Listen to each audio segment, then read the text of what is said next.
In the autumn of 2019, a middle school librarian in a quiet Oregon river town began leaving work 10 minutes early every Friday. Nobody thought anything of it until the day her car was found idling in the parking lot of an abandoned cannery, her lanyard still swinging from the rearview mirror, and she was gone. What followed was a 2-year investigation that unraveled a hidden network, 4 cold cases that nobody had ever connected, and a secret the town had been keeping for 30 years without knowing it. The town of Heron Falls, Oregon sits at the bend of the Calumet River, where the land flattens into wide mudflats before the water widens toward the coast. It is not a place people leave quickly, and it is not a place strangers tend to stay. Most of its 4,000 residents had roots going back 3 or 4 generations, which meant everyone knew everyone, and knowing everyone meant that secrets, when they existed, had to be buried carefully. Claire Alderton was 38 years old when she disappeared on the last Friday of October. She had worked as head librarian at Heron Falls Middle School for 11 years, long enough that parents trusted her with their children's reading lists, and teachers relied on her to stock shelves with what the curriculum couldn't cover. She was short, with auburn hair she kept in a loose braid, and she wore reading glasses perched near the tip of her nose even when she wasn't reading. Her colleagues said she was warm but private, not cold, just contained. The week she vanished, nothing unusual had appeared on the surface. On Thursday, she had helped a 7th grader find sources for a history project and had stayed late to fix a cataloging error in the system. On Friday morning, she taught a reading circle to 6th graders and answered emails until noon. She ate lunch alone at her desk, which was normal. She waved goodbye to the school secretary at 3:50, 10 minutes before the building officially closed, which was also normal. Her car, a gray Honda Civic with a cracked side mirror she kept meaning to replace, was in the staff lot when school ended. She was not. By Saturday morning, her older sister Dana had filed a missing persons report.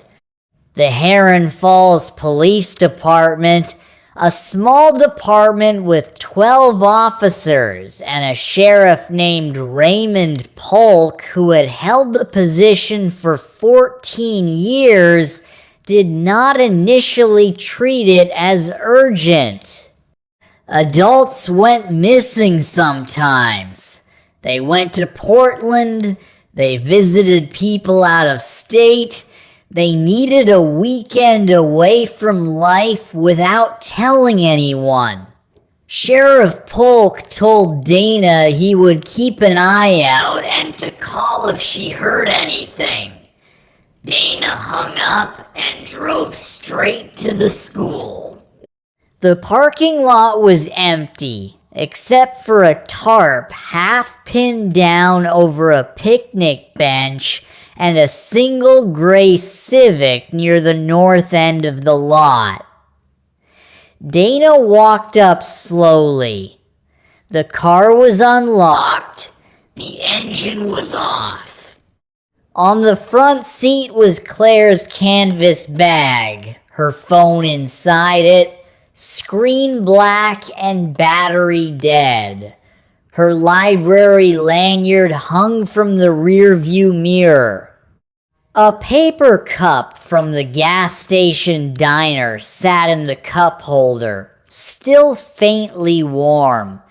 Dana called 911 and stood in the cold until the first cruiser arrived 12 minutes later. What made the scene strange wasn't violence. There was no violence. There were no signs of a struggle. There was just the absence of Claire, set against all the ordinary things she would never have left behind willingly. Detective Nina Bassett was assigned to the case the following Monday. She was 32, had transferred to Heron Falls 2 years earlier from a position in Medford, and had spent most of her time in town handling property disputes and a handful of domestic calls. She was not yet known for anything in particular. By the end of the Alderton investigation, she would be known for everything. Bassett's first step was the obvious one. She pulled Claire's phone records from the carrier. In the 2 weeks before her disappearance, the calls were unremarkable. Family, school, a dental office, a book distributor. But there was a pattern she noticed on Fridays specifically. Every Friday for the past 6 weeks, at exactly 3:55 p.m., Claire had called a number that was not registered to any local address. The number belonged to a prepaid phone, not a business line. Not a personal account with a name attached.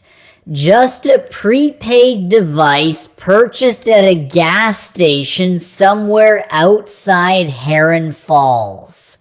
On the last Friday, the call at 3:55 p.m. lasted 4 minutes and 11 seconds. After that, Claire's phone went silent. The abandoned cannery sat 2 miles east of the school on a stretch of county road that most people used as a shortcut to the highway. The building had been closed since 1991, when the last commercial fishing contract in the area expired. It was large, gray, and rusting, its parking lot a sheet of cracked asphalt slowly reclaimed by weeds. The town had discussed demolishing it for years, but never found the budget. Local teenagers used it sometimes. Older residents used the lot to turn around. Nobody had a reason to stop. But Claire's car had been there.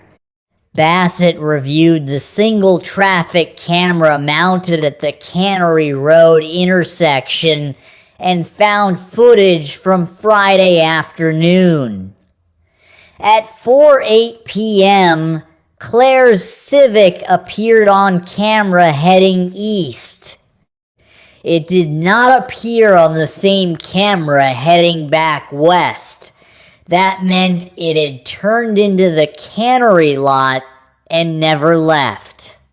Bassett also found a second vehicle at 4:06 p.m., 2 minutes before Claire's car appeared, a dark blue pickup truck turned into the cannery lot from the west. At 4:19 p.m., the same truck left, heading east toward the highway.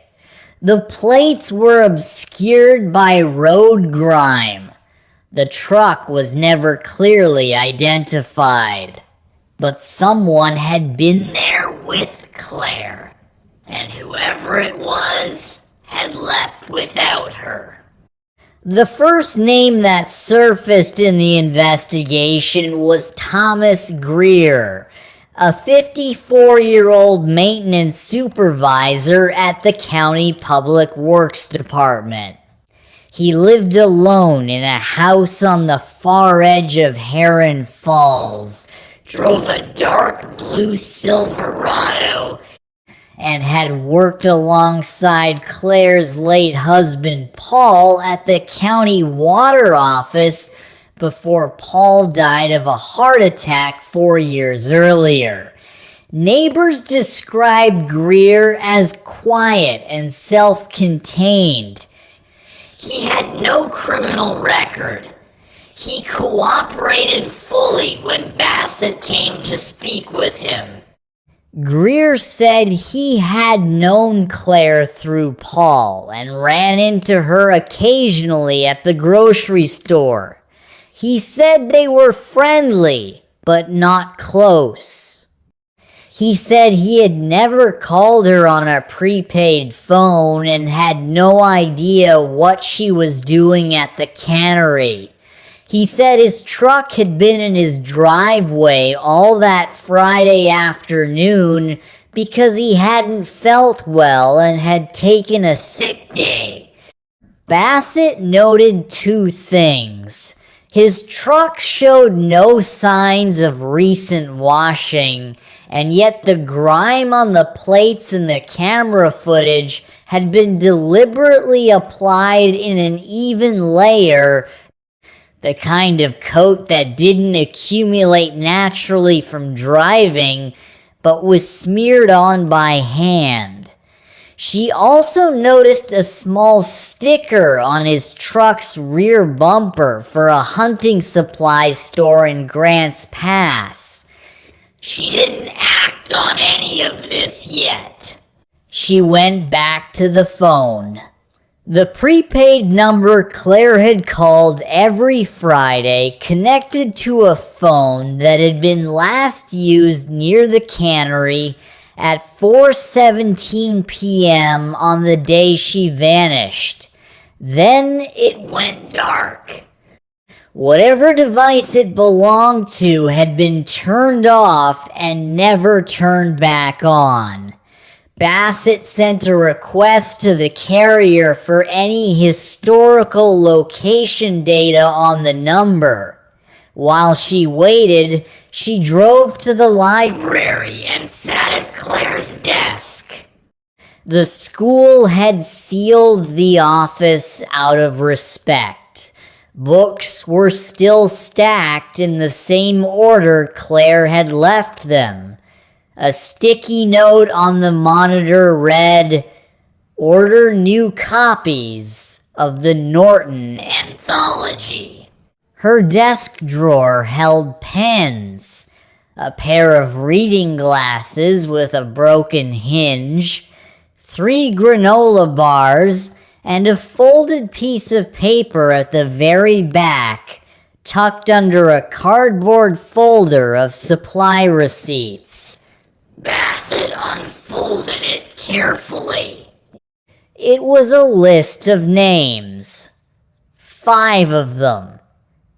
Written in Claire's hand in pencil, the kind of tentative writing that suggested she hadn't been certain about what she was putting down. Beside each name was a date, each one a different year, stretching back to 1992. Bassett didn't recognize any of the names. She photographed the list and took it back to the station. She ran all 5 names through state records. The results came back within the hour and sat in her stomach like cold water. Of the 5 names on Claire's list, 4 were women who had been reported missing in Oregon over the past 3 decades and never found. The cases were spread across 4 different counties. None of them had ever been connected to each other. None of them had ever been connected to Heron Falls. The 5th name was a man, Robert Dake, who had died in a reported drowning in 1994 on the Calumet River, a mile downstream from Heron Falls. His death had been ruled accidental. Bassett spread the case files across her desk. She had worked missing persons cases before, but she had never seen something like this. 5 names on a librarian's hidden notepad. 4 of them gone. 1 drowned. All of them with dates stretching back to 1992. Whatever Claire had been investigating before she vanished, she had not started it recently. She had been building toward it for years. The first connection was geographic. Bassett mapped each disappearance and placed pins on a county map. They formed a rough arc along the river valley, each one within 40 miles of the next, each one within 60 miles of Heron Falls. 3 of the missing women had last been seen near water. 2 had been reported in autumn, in October. Robert Dake's drowning had been in October as well.